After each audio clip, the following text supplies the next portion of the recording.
Hello beautiful people, welcome back to New Face Entertainment. We thank you, we appreciate you for coming, and also for those who are coming for the first time, please hit the red subscribe button and God will continue to bless you in all your endeavors. Thank you.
Last but not the least is Flying Officer J.O. Sani.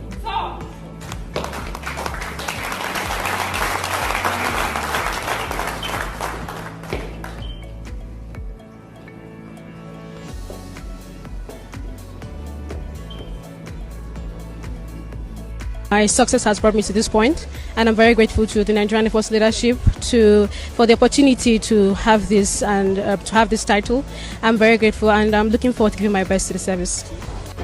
The Nigerian Air Force presents to you the first Nigerian Air Force female helicopter pilot. I'm flying Officer Arotile. I was admitted into the Nigerian Defense Academy on the 22nd of September 2012 and was commissioned into the Nigerian Air Force on the 16th of September 2017. I joined the military simply out of passion for it. Being a military personnel has been a long-term ambition. The courage and what they stand for is simply Please subscribe to this channel. Please subscribe. Please subscribe. Subscribe. Share this video. Subscribe to this channel. Tell your friends to subscribe to this channel. Subscribing to this channel is very, very